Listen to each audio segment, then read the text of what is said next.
During this presentation, we're going to have a look at 3 different models: the Golden Circle, the SAMR model, and the TPACK model. And what all of these models enable us to do is to plan rich digital tasks for the pupils. And the purpose of having a look at all these is to have a look at the right considerations when planning for digital competence. And I suppose the common thread between all these 3 is that there's a focus not on the technology, but on what the technology allows us to do.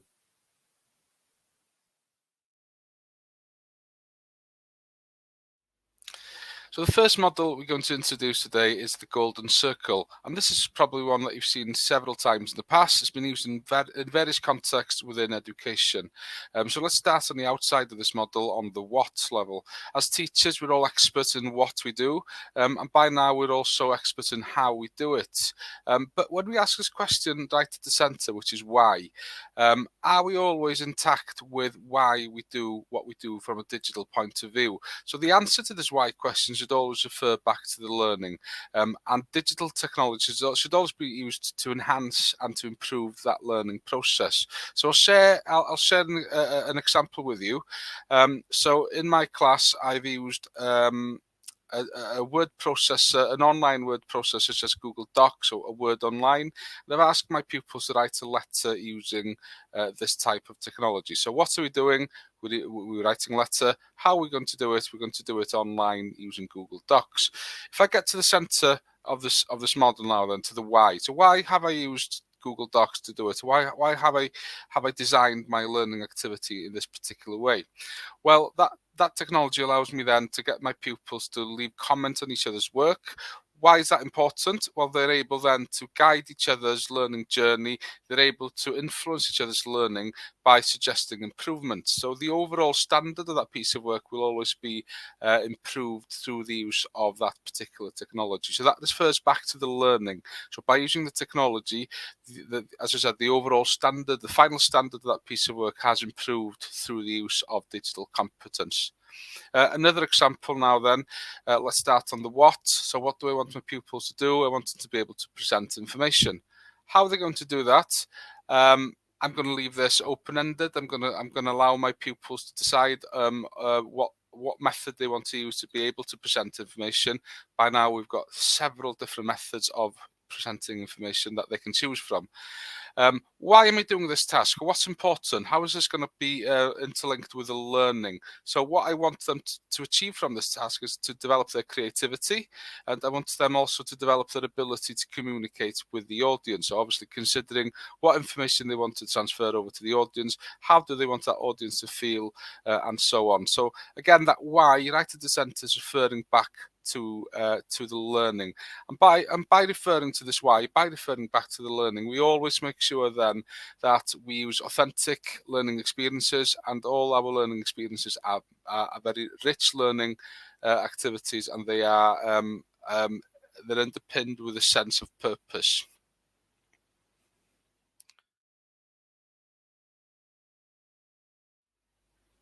So when discussing digital competence, we've got an adaptation here on the screen now of the Golden Circle. So what we've done is we've added another word, another layer to this model, right in the centre with this word when. And this when suggests a more responsive approach towards digital competence. So yes, when we start a new unit of work, we do plan certain activities. We're able to identify the natural opportunities to be able to develop digital competence in this particular unit of work or in this particular topic. But there's always going to be those situations that will crop up from time to time that offers a natural opportunity, a really golden opportunity for you to develop a particular aspect of the learning through the use of digital competence. And when you think about it, the way that we as adults use technology is always in this responsive manner. We never wake up in the morning with a notification on our phones telling us, today you've got to create an animation. We always use technology in response to a need, or we use technology in response to trying to come up with a solution for a problem. So an example of how this could crop up in your classroom, there's been a lot of focus on pupil voice, and certainly it's a big part of the new curriculum for Wales. When we follow pupils, their needs, their desires in the classroom, when they steer the learning, we're never quite sure what direction things are going to go in. So that means there's going to be hidden opportunities, things that we can't foresee in our planning. But there's going to be opportunities for us to spontaneously use digital competence to enhance or to transform the particular learning at that point in time. Imagine now I've asked my pupils to research into the planet. So I've asked them to look for information, facts, figures about the planet. And one pupil has put his hand up and he's told me, I found this information on this website. I found a lot of data. So when I go and take a look at that data, I see a golden opportunity straight away. Why not turn this into a database, and I can then get the whole class to follow certain inquiry lines using that data to try and find patterns, to try and learn more about the data itself, and obviously that will then enhance the learning in the context that we are studying, which in this case is a planet. I can't ignore that opportunity. It's too good an opportunity for me to ignore and pass it by. So I'm spontaneously reacting to that particular need. And think about it. I again go back to this example of in real life. I never wake up with a notification telling me I need to build a spreadsheet today. I build a spreadsheet if I see a particular need to do so. As an example, I want to go on holiday, and as you all know, there's several airline companies at the moment. There's several different hotel options in most of destinations around the world. What I get when I start to research into a possible holidays, I get a lot of data. I get a lot of flight times, costs, dates. All these types of data are sort of hanging about on different websites. So what I can do then, I can address a need. So what do I want to do? I want to organize a holiday. So I'm going to build a spreadsheet. I'm going to build a spreadsheet to collate all this information so I can come to an informed decision. Why? Why do I build a spreadsheet? I built a spreadsheet. It's going to help me manage this data. It's going to help me interpret the data so I can then come to an informed decision. So that's an example of how we would use digital technology in our day-to-day lives. We use it in response to a need or in response to a particular problem that we've come across. So by using digital competence in the classroom in this responsive manner, you then mirror the use of digital technology in day-to-day life. So when you think about the digital competence opportunities that is going to crop up during a particular scheme of work or during that particular topic, as you address a big question, however your curriculum design looks, remember now that is in the best examples include some pre-planned activities, but allowing that space for responsive digital competence, allowing that space to spontaneously react and respond to those opportunities as they crop up in your classroom. So the next model we're going to have a look at is the SAMR model. And what it is a framework used to evaluate and analyze and help plan the integration of technology within the classroom and within education. So the model consists of 4 levels, which is substitution, augmentation, modification, and redefinition. And the further you go up the ladder, the better. So what we'll do now is have a look at the SAMR model and how it can be used to improve story writing as a task within the class. So here are some examples of how each level of the SAMR model can be applied to story writing.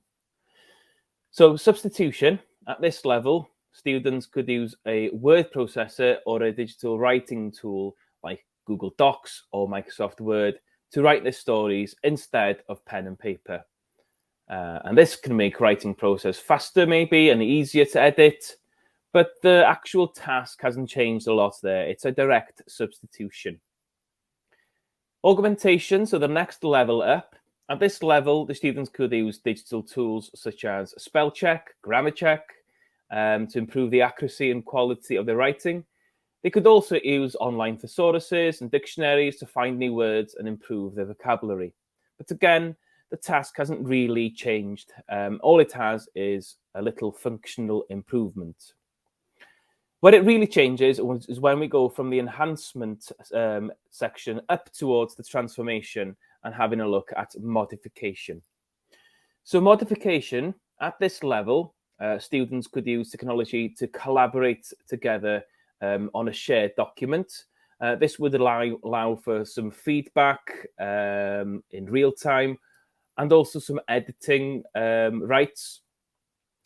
So the individual could then look at, for example, the real-time feedback that they've received from the teacher or from their peers, and then improve their work following them comments there. Students could also use multimedia tools like audio and video to enhance the stories and make them more engaging. So as we go through these levels and as we reach the modification redefinition, what you'll see is that there'll be more collaborating and more use of multimedia tools. So the more of that, the better. So at the highest level now, we're going on to redefinition. And at the redefinition level, students could use immersive technologies such as virtual or augmented reality to create and experience their stories in new ways, in ways that's not possible to do so without the technology. They could also use digital tools to publish and share their stories with a wider audience, like creating ebooks, websites, or sharing on social media platforms. So again, like I previously said, the more use of multimedia and the capabilities of sharing and collaborating on pieces of work, the better. So by using the SAMR model, teachers can think critically about how they are integrating technology into the story writing process and how they can use the technology to transform the learning experience for the students. So it's important to remember also that the SAMR model is not just a checklist, but it's rather a framework to guide thoughtful integration of technology in teaching and the learning. We're going to have a look now at another infographic where the SAMR model can be applied to the use of different tools in the context of exploring the ocean. So on the side of the ocean here, on the bank, there's an individual looking and wondering what's in the ocean. So in this case, the substitution level is jumping into a boat. But in this case here, you know, he's not able to see more than he would, much more than he would on the bank. He's able to go out on the boat, but he's not able to see what's underneath the surface of the water. So yeah, it's just a direct substitution. Moving on then to the augmentation. So in this example here, he's using a snorkeling mask. This enhances the task of exploring the ocean by allowing the individual to have a look underwater and not having to hold their breath. But he will have to go up and resurface quite frequently. So it makes the task a little bit easier, but it doesn't fundamentally change the task of exploring. So moving on now to the modification. And this, like I said before, is where it starts to change to a transformation. And at this modification level, the individual now is using a scuba tank, which enables the user to stay in the water for longer periods of time. And this allows them for a much more in-depth understanding of what's underneath the surface of water. And in this case, enabling new forms of discovery and exploration. So moving across now to the redefinition, and it's at this level, the use of submarine certainly creates new opportunities and fundamentally changes the task of exploring the ocean. So the submarine allows for deeper exploration and going into more remote areas of the ocean where previously possibly was inaccessible, and this opening new possibilities for scientific research as well as discovery. So by using the SAMR model to guide technology integration within our classrooms, we can then ensure that we are using technology in meaningful and effective ways to enhance learning and improve the outcomes. So the last model we're going to present today is the TPAC model. So TPAC is an acronym the T refers to technological knowledge, the P refers to pedagogical knowledge, and the CK refers to content knowledge. So what this model suggests is that we need a combination of these three factors to be able to design a rich learning experience. We're talking here from a learning design point of view. So how do you design a task? How do you design an activity to ensure that rich level of learning? So the best way to explain this diagram is through an example. So let's imagine now I want to design a task with my class where the pupils will create an animated project looking at the drowning of the Tryweryn Valley in Wales back in the 1960s. So let's start now with a combination of CK and TK, so the content knowledge and the technological knowledge. So obviously we're looking at a humanities piece of work here, a historical piece of work.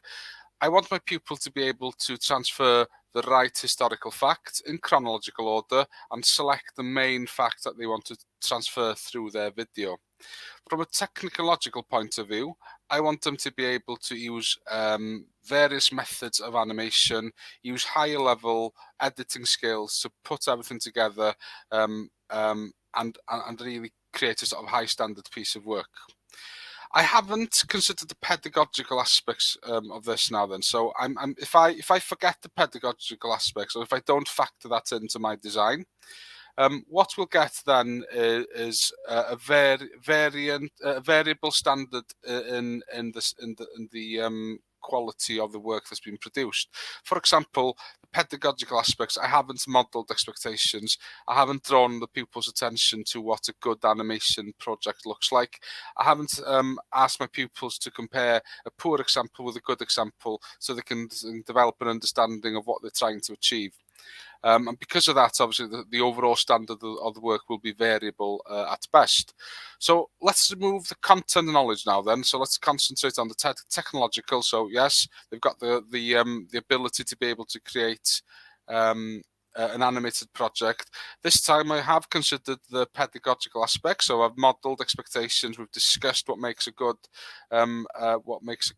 animated project. We've discussed the sort of smaller steps, the other factors that make this work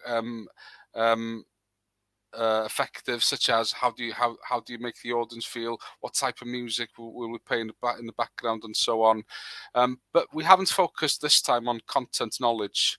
So because we haven't focused on content knowledge, the content of the actual video might be poor. The chronological order of the historical facts might not be correct. They might focus on the wrong information during that video. So the overall quality of the video, although technically it might be good, from a content point of view, it might not sort of fit the bill. So let's go through to the last example. Let's now take away the technological knowledge. So we've got the pedagogical aspects. We've looked at what makes a good animated project. We've compared a poor example with a good example. We've then looked at the historical facts of the content. What should the content of that video be? What are the main facts to transfer, and so on. But we haven't made sure that the technological skills are there. So we haven't made sure that the pupils are able to use their various animation skills. We haven't ensured that they've got high level editing skills. So although they know what a good video looks like, they might not be able to achieve it because they haven't got that technological knowledge. Although they know what the content is, it's very hard for them to put it together without the right technological aspect. So that's an example of how all of these three are interlinked. And as you can see right in the center of this model, we've got the acronym TPAC. So this suggests you need the right consideration for all three factors, all three aspects. You need that combination to be able to successfully plan rich digital learning activities.